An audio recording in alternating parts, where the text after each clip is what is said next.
Hi friends, this is Professor Vinod D'Souza, Associate Professor, Department of Civil Engineering, AJ Institute of Engineering and Technology, Mangalore.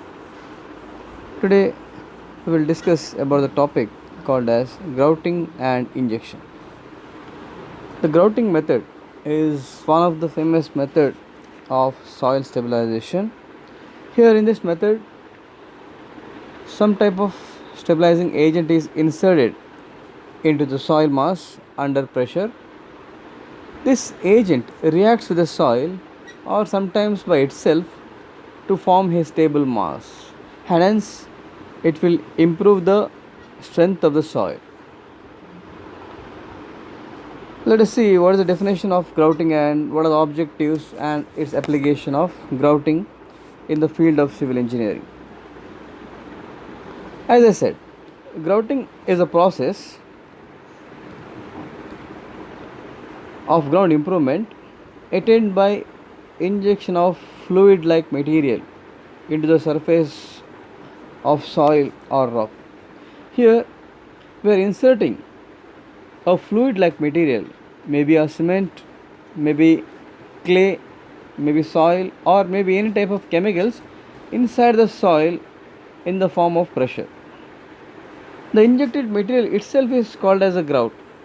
Whatever materials we are going to inject inside the soil, that material itself we are calling this as grout. It may be cement grout, or it may be soil itself, or it may be some types of chemicals. All these are termed as grouts. The modern grouting material was first started in mining works for arresting the seepage and strengthening in civil engineering works. Normally, in the mining, there will be a lot of problems due to seepage. The water will seep inside the mining, inside the tunnels, and it will be difficult for the workers to work inside the mining. Hence, to seal these holes, the grouting method is applied. Grout is generally composed of a mixture of water, cement, sand, often color tint, and sometimes fine gravel. The grout subsequently hardens. That means, as we inject the grout inside the soil, it will becomes a hard mass. Hence, it will increase the strength and it will decrease the compressibility and permeability of the soil. As we have seen, the objects of grouting is to increase the strength as well as to increase the bearing capacity of the soil. As we are injecting the grout inside the soil, it will become a hard mass and it will fill all the voids and it will become a solid. Hence, it will increase the strength and it will improve the bearing capacity of the soil.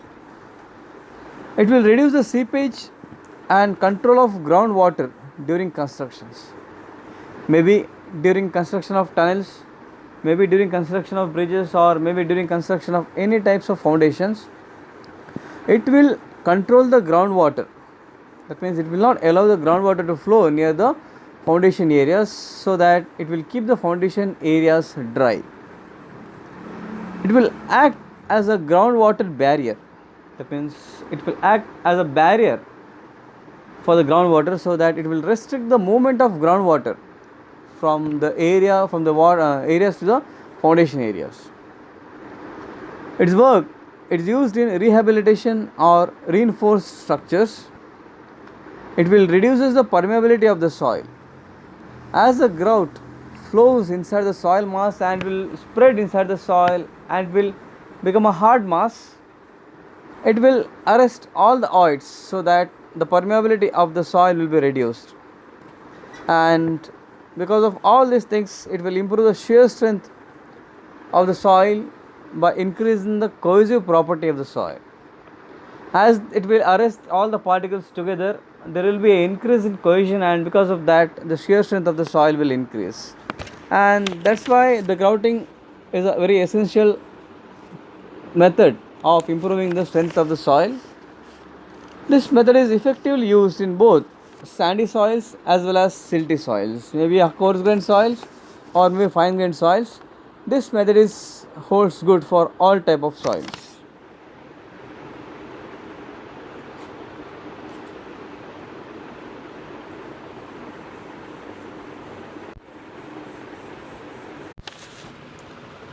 This grouting technique is valuable in foundation works before construction, during construction, and after the construction. We will talk about the term before construction. It will control the water problems. If there is any water problems, that means if there is any chance of water entering towards the construction site, then we can do the grouting and we can arrest the groundwater movement. Hence, we can keep the construction site dry as far as possible. To infill voids to control the settlements. To reduce the settlements, we can apply this grout so that this grout will spread inside the soil mass and it will become hard so that there won't be any voids remains inside the soil and hence there won't be any settlements and the soil will take the foundation load efficiently. And to increase the soil bearing capacity, we know that the bearing capacity of the soil is weak or less, then we can increase the bearing capacity of the soil by providing this grouting technique. As the grouting is done, the material goes inside the soil and it will become a hard mass so that it will arrest all the voids, it will keep all the particles intact together so that the voids will reduce, and hence when the voids are reduced there won't be any compressibility, there won't be any settlements and the bearing capacity of the soil will be increased. During construction process, it will control the groundwater flow and hence it will stabilize the loose sand against liquefaction. If there is any chances of groundwater movement towards the site and if there is any sand in the site, there are chances that because of the pressure of the water, all the sand is going to wash out from the site, and this can be arrested or that can be reduced by providing the grouting, which will arrest the groundwater movement and hence it will reduce the chances of liquefaction. To provide adequate lateral support during excavation, if the soil is weak, there are chances that the soil is going to collapse in the construction trenches, and because of that there are chances that there will be damage to the people who are working inside the trench, and hence to reduce that we can provide the grouting and will act as a lateral support to the side of the trenches. Once the construction process is over, then the grouting will be helpful to reduce the machine foundation vibrations. When we are designing the machine foundations, we are considering the term called as vibrations, and these vibrations will be there once after foundation is done and once the machinery is installed. And because of this vibration, there are chances that the soil particles will be disturbed and there is a chance of settlements or cracks in the structure, and these can be reduced by providing the grouting, which will arrest all the voids and hence the cracks or settlements will be reduced. To eliminate new seepage, once the construction is done, once the building is constructed, if there is any new seepage because of the groundwater movement, that can be reduced by providing this grouting. And to apply in underpinning works. Underpinning works means we can strengthen the foundation by using this technique. Say after the construction we found that because of movement of soil or any other things, the bearing capacity or strength of the soil will be reduced. So strengthen the soil, we can do the grouting and it will reduce the underpinning works. So these are the applications of grouting before construction, during and after the construction of any structures. The applications of grouting techniques are as follows. First one is sealing pockets and leaks of permeable or unstable soil or rock prior to excavation of a tunnel heading, or alternatively grouting a stratum from ground level. So when we excavate a tunnel, It is required to seal the pockets or leaks of permeable.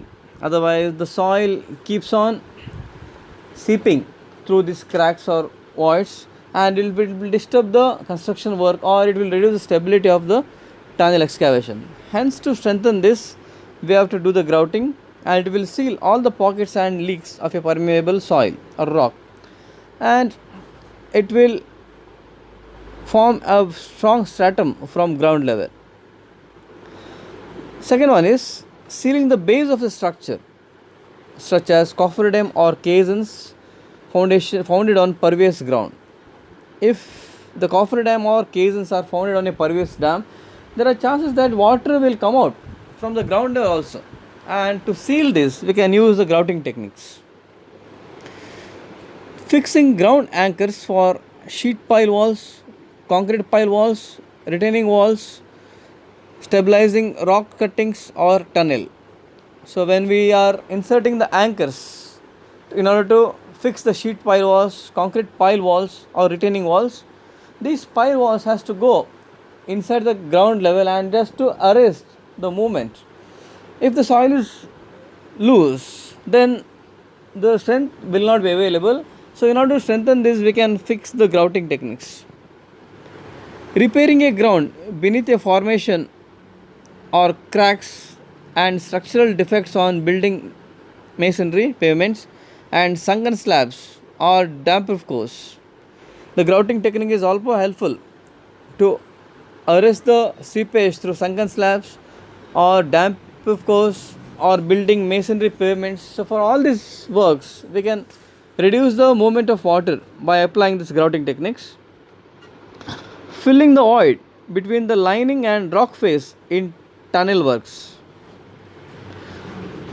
We can fill the voids which are there between the lining and rock face. There are chances that sometimes when we do the lining, there will be small gaps, and through these gaps, the chances are there water will come out through these gaps. To fill this lining, we can provide the grouting techniques.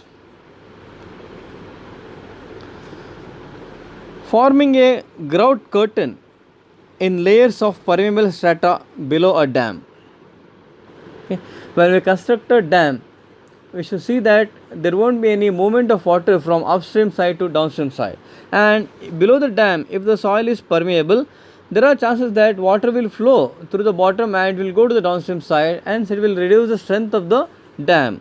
So in order to provide a grout curtains, we can apply this grouting techniques. Fixing the tendons in pre-stressed and post-stressed concretes. In order to fix the tendons in pre-stressed and post-stressed concretes, we can apply the grouting techniques. Sealing the gap between the surface of a concrete foundation and the base plate of a stanchion. When we are doing the steel constructions, the base plate of the stanchion has to be firmly fixed to the concrete foundation, and when doing so, because of the unevenness in the either on the concrete or base plate, there will be small gap which can be filled by using this grouting, because by using labors or manual method it is not possible to fill that gap. Hence grouting techniques is best suitable for such cases. And producing mass concrete structure and piles. When we are going for mass concrete or when you are going for pile construction, this grouting technique is much applicable, because if we pour the concrete, it will not go and it will not cover the entire areas. Hence, if you do the grouting, it will spread to the entire area. Hence, we will get a good strength in those cases.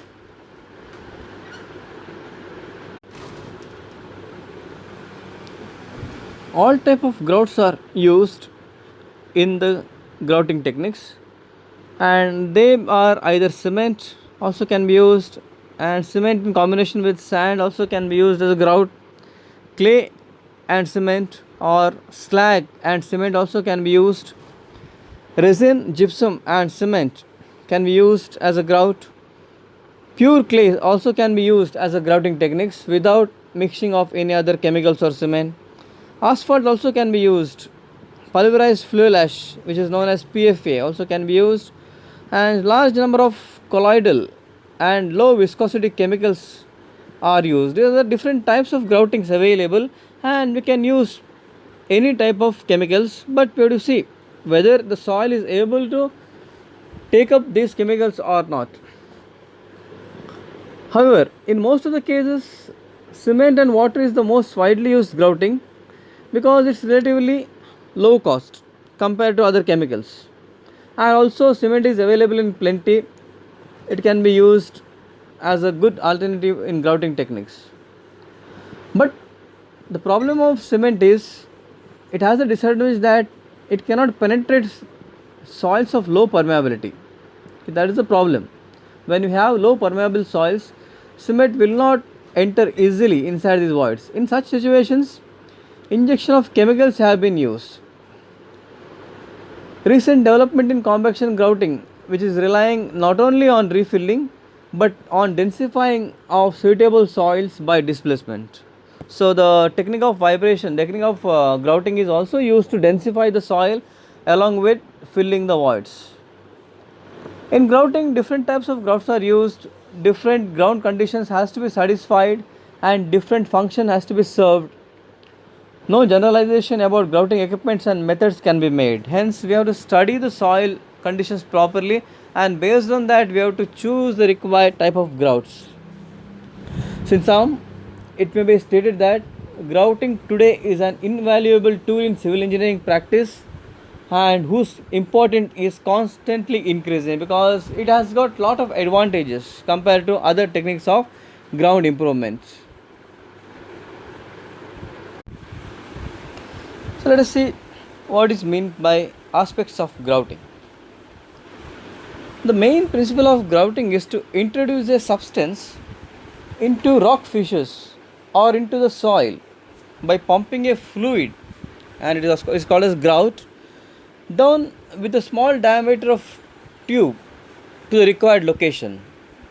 So to insert the fluid or insert the grout to the required location, we need a small diameter pipe which will carry this fluid and it will inject to the required locations. So it is essential that a particular grout should penetrate satisfactorily into the permeable material or rock fissures and seal all the voids. Whatever grout material we have inserted inside the soil, that should sufficiently penetrate inside the material and it should spread so that all the voids are filled. Before implementing any grouting technique in the field, the basic function is to intend to do so should be realized. The three basic functions involved in soil and rock grouting are the following. They are: first one is penetration or permeation, second one is compaction or controlled displacement, and third one is called as hydraulic fracturing or uncontrolled displacement. The first one is called as permeation or penetration. In this situation, the grout flows freely with minimal effect into the soil void or rock seams. You can see the first figure that shows the process called as permeation grouting. Here, the grout flows freely inside the soil mass without any pressure or without any effect. Okay, it will spread to the entire soil particles and hence it will arrest all the voids. It will block all the voids and it will strengthen the soil. Second technique is called as compaction or controlled displacement. The second figure shows the compaction grouting. Here, the grout remains more or less intact as a mass and exerts pressure on the soil or rock. So whatever grout you have applied here, it will form a hard mass as it enters the soil and it will exert the pressure on the surrounding soil. So there, in this case, it will not spread throughout the soil mass, whereas it will become a hard mass and it will exert the pressure. Third method, which is called a hydraulic fracturing or uncontrolled displacement. In this condition, the grout rapidly penetrates into a fractured zone which is created when the grouting pressure is greater than the tensile strength of the soil or rock being grouted.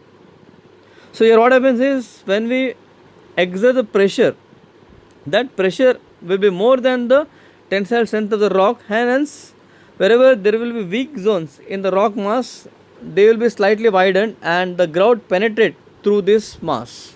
That is called as hydraulic fracturing or uncontrolled displacement. These are the three techniques normally adopted in case of grouting.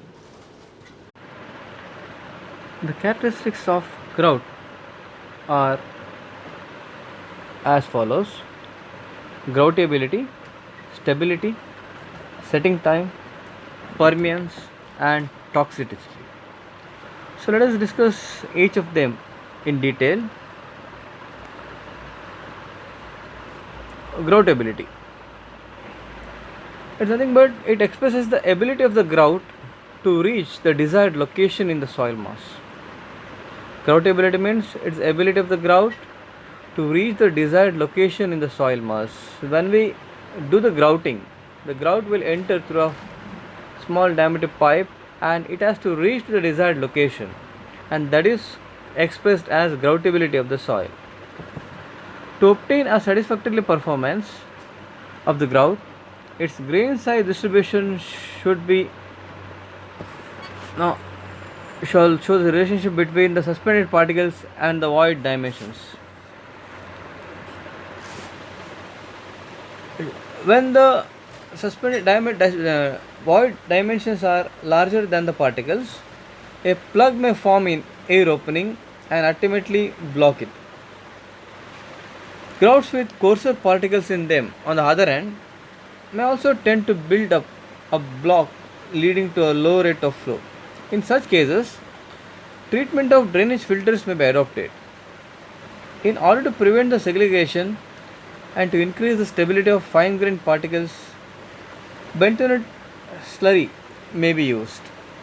So this groutability has to be studied properly, and we have to see what is the relationship between the suspended particles and the voids, so that whenever we enter the grout, that grout should pass through these voids and it has to fill all the voids. Some preliminary work is needed on the location before the actual injection of the grout is taken up. Okay. Some preliminary works like initial washing of the surface openings to make them clean and clay free such that the grout may adhere. Okay. We have to wash the surface openings and we have to make them clean so that the grout may adhere or grout may enter inside the pores. In fractured rocks, prior injection of dilute silicate can make subsequent grout penetration easier. In case of grouting will be done through a rock, then a injection of dilute silicate should be done so that it makes the grout penetration easier. Best results are obtained when the pumping pressure is not allowed to grow large enough for the particles of the soil to be disturbed and moved. To prevent blowout during grouting, the grouting pressure is generally limited to 20 kN per meter square. We should not exceed this limit unless grouting under heavy structure or in other situations where greater confinement exists. Normally the pressure should be less than 20 kN per meter square for normal soils. If we are doing the grouting under heavy structures where the soil will be more compacted or more dense, then we can apply the more pressure. Quality of a grout must be sufficiently fluid so that it enters through all the pores and it spreads through the surfaces. But at the same time, the movement should not be too fast. The movement of grout should not be too fast. So in dry ground, the absence of water facilitates the entry of grout, but especially in loose soils, the penetrating grout surface may actually disintegrates before setting is accomplished. In such situations, viscous grouts could be used with advantages. So this also we have to see, so that the grout should not settle immediately. To control the groutability, we have a factor called as groutability ratio, and it is defined as the groutability ratio is nothing but it's a D15 of formation divided by D85 of grout, and this ratio should be more than 20, where D15 is equal to particle size at which 15% of the soil is finer of the formation being grouted, and D85 is equal to particle size at which 85% of the soil is finer of the grout being injected. And this criteria decides the limits for suspension grouting. The second factor which affects is called as stability. Stability is nothing but it is the capacity of the grout to remain in a fluid state and not segregate into its separate components. When we say a grout, the grout may be cement only, or cement and clay, or cement and other materials will be added. So in that case, it should remain in a fluid state and it should not segregate separately. Cement should not be separated from clay or other materials. If it's separated, then the purpose will not be served. Grout should be stable until it has reached its destination. This is also very, very important. The grout, whatever we are applying, it should be stable till it reaches this particular destination. After reaching the destination, then only it should become hard. Otherwise, if it becomes hard at the initial stage itself, it will not reach the particular destination and the purpose will not be served. Stability of clay cement grout is usually more than that of cement grouts. Normally, the stability of clay cement grouts are usually more than only the cement, because there are chances that only cement will be washed away due to grouting. The third factor affecting is called as setting time. Is the time it takes before the grout sets into the mass or gel. Early setting can cause difficulty in grout reaching the destination, and late setting can result in the grout being washed away due to seepage which is occurring through the soil. Okay. That's why we have to control the setting time. We should have a proper control in the setting time of the grout. If it sets early, it is difficult to reach the required destination because it hardens at the initial stage itself, so that it will not penetrate into the soil mass. And if it takes lot of time for setting, then there are chances that the grout being washed away due to seepage of water. Some additives or some chemicals are added to retard the acceleration, the setting time as required. Okay, there are chemicals available, or there are admixtures available by using which we can retard the setting time. So this things has to be properly noted. Fourth factor is called as permeance. It indicates the resistance of grout possesses against being displaced from the soil voids with time. Cement grouts have greater permeance than bentonite grouts, which can get washed away with time by seepage of water through the grouted zone. So the resistance which possesses due to the soil particles, and because of this, cement grouts have more permeance than the bentonite grouts. Bentonite grouts or bentonite slurry, which is fine clay particles, which is there are more chances that this will be washed away because there will be no resistance of the soil particles. And last factor which we need to discuss is called as toxicity. It is the capacity of the grout to contaminate the groundwater coming in contact with it, and of adversely affecting the health of workers handling and injecting the grout into the soil. This is called as toxicity. If the grout, if it contaminates the groundwater, then it will spoil the water, and that water cannot be used for any other purposes. Also the grout, since we are mixing the chemicals, it should not be harmful to the workers which are using this grout. These are the factors which affects the grouting techniques.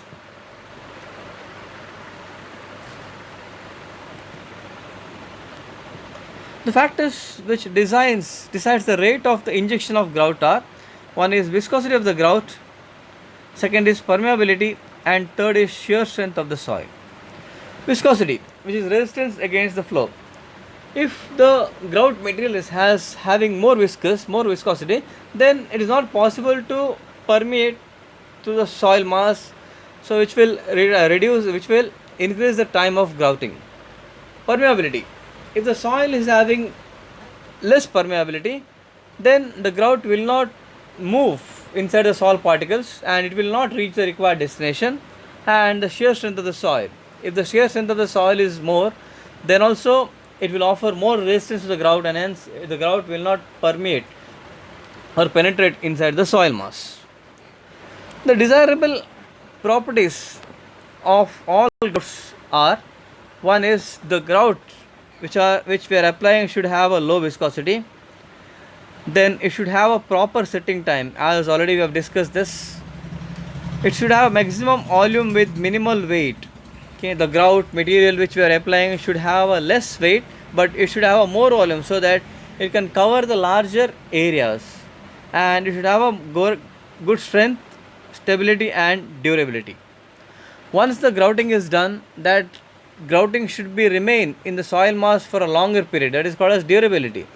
If by chance it washed away with the rain, then the grouting will not be of proper and the soil will not attain the required strength.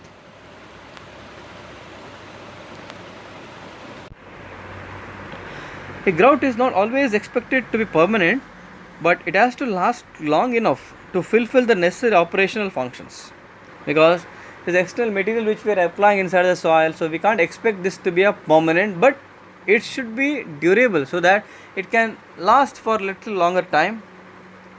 The relevant life of a grout is based entirely on the requirement of the individual job. For example, a good curtain under a dam is expected to be last for so many decades, whereas the grout has to last only for few weeks if it is used temporarily to arrest the quicksand condition during execution. So when this is how we are expecting the life of the grouting. A life of a grout depends on the geological and hydrological situations. For example, a water soluble chemical grout may not be suitable in a location where there is movement of water. If there is movement of water, this water soluble chemicals will be washed away, so they may not be suitable in such situations. So in order to ascertain the durability level attained by a grout, a short and long time check is essential.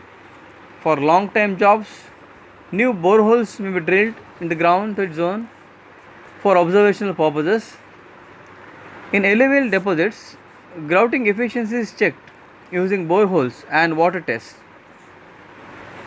Fissures in rocks have been grouted can be checked by driving a gallery into it, but care has to be taken that no new fissures are formed due to stress release because of the creation of the gallery. So these are some few points which we have to keep it in mind while doing the grouting techniques. The grouting materials. The grouting materials may be grouped under the following types, that is suspension grouts, emulsions and solution grouts. Suspension grout means here suspension consists of small sized particles dispersed in a liquid medium. For example, cement grouts, where slurry of cement is mixed with water. Here there won't be a proper mixture of cement slurry in water, because cement slurry will not soluble in water, hence they will remain as a separate particles, but its particles will remain under suspension. That's why it is termed as suspension grouts. Second example is cement soil grouts, where slurry of soil and cements are remaining in the water. They will be suspending in the water. Or bentonite grouts, where slurry of bentonite is mixed in the water. So these type of grouts are called as suspension grouts. Second type of grouts are called as emulsions. It's nothing but it's a minute suspension of liquid in suspension, like asphalt or bitumen in water. Here they will not suspend in the water, but they will mix somewhat and will remain as a emulsions. Third type is called as solution grouts. These solutions will entirely mix with the water and will form a single material, like liquid homogeneous mixture of two or more materials. So whatever chemicals we are applying, these chemicals, they are of liquid form and they will mix properly with the water and will become a single homogeneous mixture, and they are termed as solution grouts.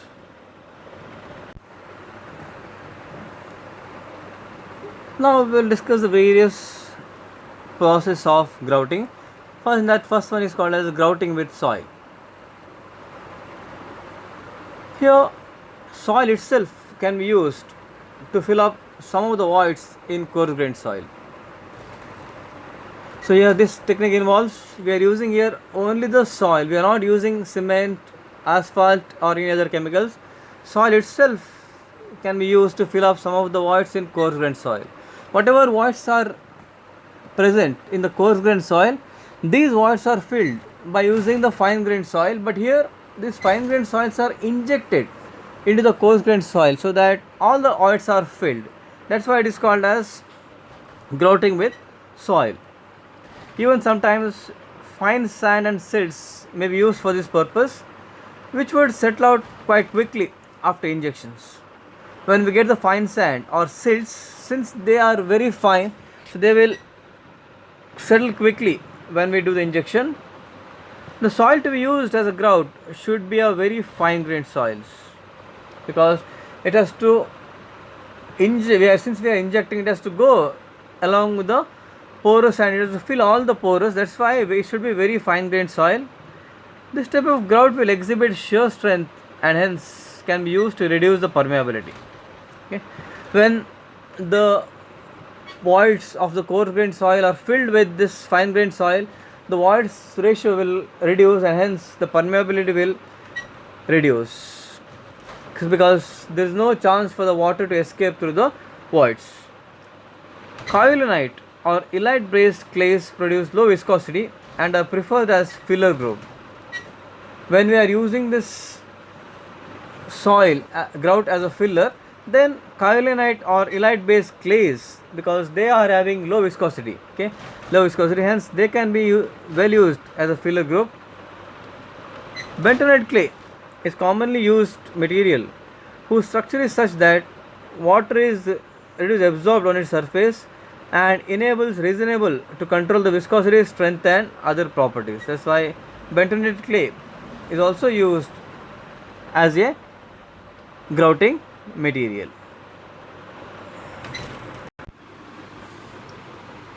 No flow of soil grout occurs when the water to soil ratio is kept very low. Pressure is then exerted by the grout against the soil mass from the grouting pipe, causing densification and movement of adjacent areas. This technique has been known earlier as mud jacking and quite often used to raise pavement slabs or to underpin shallow foundation. Nowadays it is also used to strengthen in situ soil by forming compaction piles. That's why in most of the cases, to raise the pavement slabs or to underpin the shallow foundations, this grouting with soil technique is also used. Next procedure is grouting with cement mixes. Here we are using cements which are mixed with water and is used as a grout. A satisfactory cement based grout depends on its water cement ratio, the rate of bleeding and subsequent ultimate strength of the grout. Although water may be giving mobility for the grout, if in excess may cause the separation of ingredients of the grout and leading to high bleeding. That's why we should have a proper control of water cement ratio. So you should see that the water will not be of more. Low strength water cement ratio with a proper proportion of admixtures or fillers allows a maximum physical chemical reaction, giving rise to a good ultimate strength. So when we have a low strength water cement ratio and if it is mixed with proper admixtures, it gives a good chemical reaction and which will increase the ultimate strength of the soils. Cement grouts are usually formed by using OPC, that is called as ordinary Portland cement, and water. The water cement ratio may be varied from about 0.5:1 to 5:1 depending upon the ground conditions and required strength. The OPC grouts are suitable only in fissured rock, gravel, and coarse sands.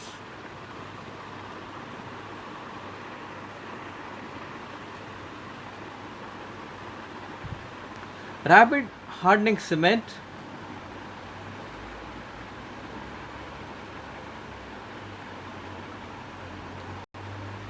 Rapid hardening cement, which is finer than OPC, has a quick setting time and high Hurley strength, and therefore may be preferred to OPC in ground with high flowing water. Where there is high flowing water, and here we require the cement to be set early, that's why we should use rapid hardening cement in such cases. High alumina cement also has rapid strength gain and resist attack by sulfates and dilute acids. So hence, when there are attack by sulfates and dilutes in the soil, at those cases we have to go for high alumina cement. Sulfur super sulfated cement is very fine and therefore suitable for permeating finely fissured rocks. Okay, when there is minute cracks in the rocks, in such cases we have to go for super sulfated cements. Cement grouting has been widely used in seepage cutoff beneath the dam and groundwater controls. Other ingredients sometimes used in cement mix are clay, fine sand, fly ash, fluidizers, accelerators, and retarders or expansion additives. Clay is considered as a filler in cement grouts when used in amounts less than 3% by weight. It can also be used to control bleeding by holding the cement in suspension while it is setting. Sand is a true filler in cement grouts and is used to reduce the overall cost of the grout material. Pozzolanas such as fly ash or ground slag are also sometimes used as fillers. Additives or admixtures are meant to impart controlled features to the final composition of the grout. Soil in combination with a stabilizing material, that is example cement, would do better than soil alone. Grout may have different properties depending on the amount and type of soil, cement and water they contain. Further, the viscosity of grout depends on solid to water ratios and different cement to soil ratios. In soil cement system, volume of soil between 4 and 6 times the loose volume of cement are common.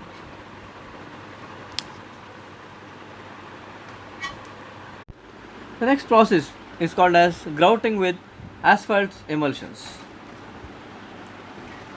Residue of oil refining industry in an emulsifying plant is processed to produce nearly circular droplets of asphalt suspended in a water matrix. These are the residuals of oil refining industry and they will produce the circular droplets of asphalt. By choosing the proper emulsifying agent, one can obtain negatively charged anionic asphalt globes or positively charged cationic asphalt globes to attach to negatively charged clay soils. Further, both anionic and cathodic types of rapid, medium, or slow setting globules can be manufactured. These globular spheres of 1 to 2 m in diameter, along with water, can be used as a grout to fill the soil voids or rock fissures. Rock fissures of 10 micron size, arid middle sides, have been grouted using these globules. The choice of type of emulsion setting needed is based on the flow of groundwater in the voids. Low setting emulsions are generally recommended since they can travel the longest distance. The materials can be grouted. Hence, we have to go for low setting emulsions which can travel for a longer distance and will reach the particular destination where we require the grouting techniques.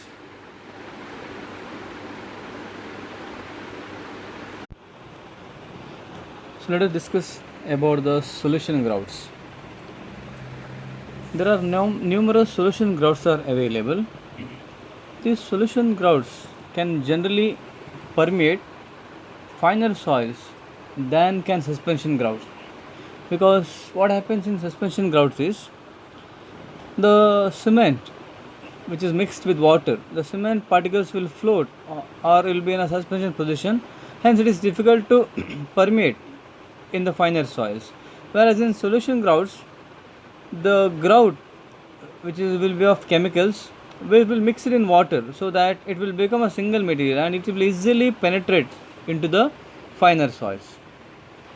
Many of these solution grouts are termed as chemical grouts because here chemical is mixed with water and is injected inside the soils. That's why they are termed as chemical grouts. Such chemical grouting is done using one shot system or two shot system. The injection methods, there are two methods available and they are called as one shot system or two shot system. One shot system means where all chemicals are injected together after premixing. So what happens here is the chemical is mixed together. If we have one, two or three chemicals, all the chemicals are mixed together and they are injected at a time. That's why the name is given as one shot system. The setting times are controlled by varying the catalyst concentration according to the grout concentration, water composition and temperature. These three things has to be noted. So based on these three things, that is grout concentration, water composition and temperature, we have to control the setting times, and this is called as one shot system. In two shot system, that is also called as Jouston process, wherein one chemical is injected first and followed by the other chemical. The second chemical is injected, which reacts with the first to produce a gel which subsequently hardens. So this is called as two shot system. Here one chemical is first injected, which is followed by the second chemical. So once these chemicals are injected, they will react together and they will form a hard gel.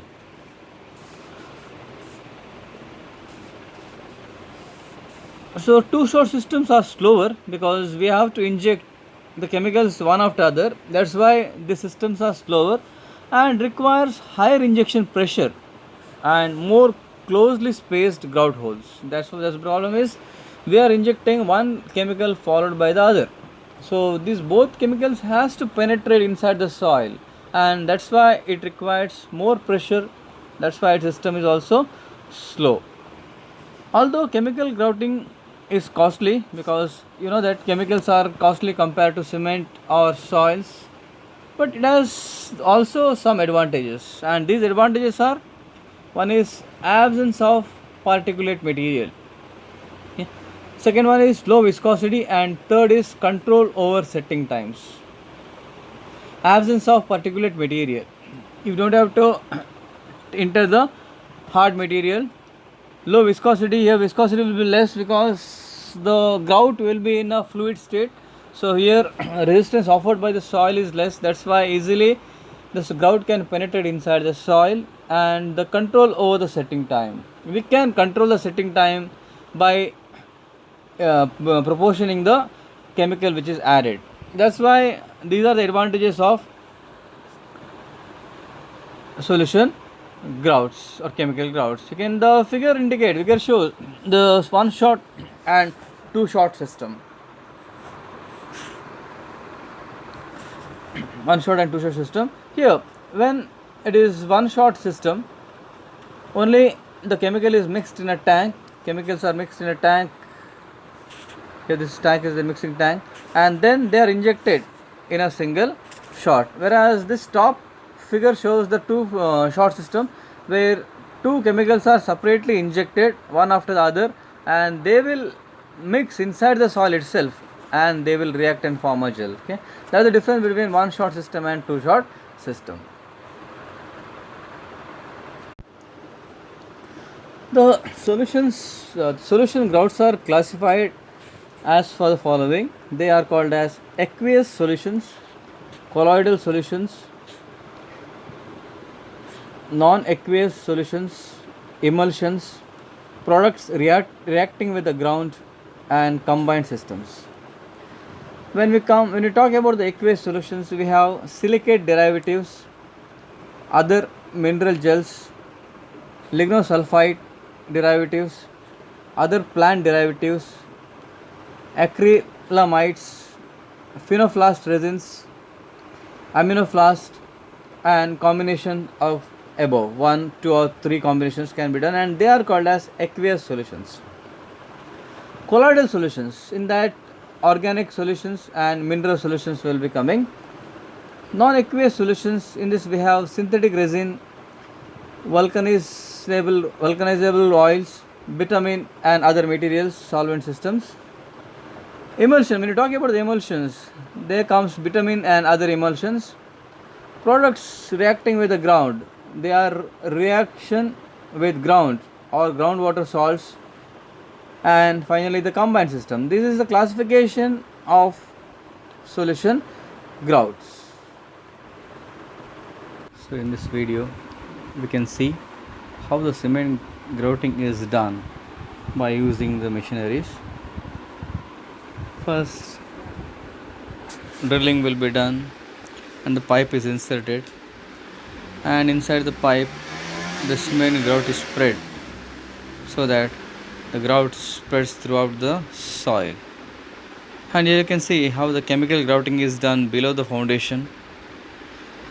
The procedure will remain same. The whole pipe is drilled, and through the pipe the chemical is injected inside the soil, and that chemical spreads or permeates inside the soil and becomes a solid mass, and hence it strengthens the soil below the foundation. So this technique is used to strengthen the existing foundations which are need to strengthen by using the chemicals. Now this procedure is called as fracture grouting, where the pipe is driven below the foundation with an inclination, and then the chemicals or grout is spread or injected by using a pressure.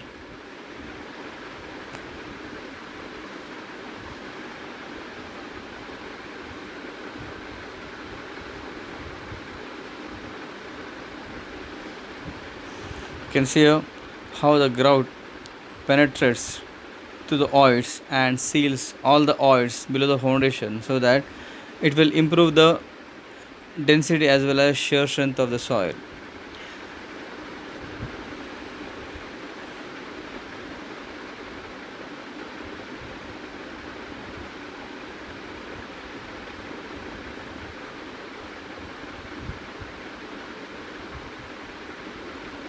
Called as polyethylene grouting, and which fills the hole between the tunnel lining and the rocks.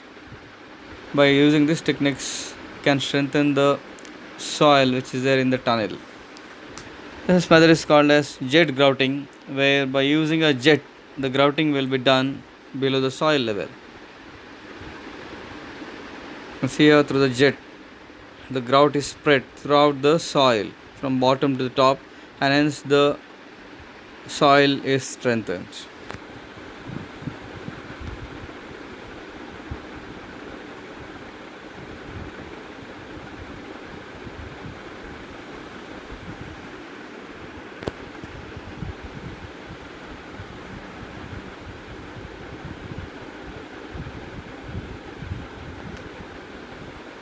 Sometimes this just grouting is also used for single, double, as well as triple grouting. The technique remains same, whereas three different materials are spread in the jet holes, and that is called as triple grouting method.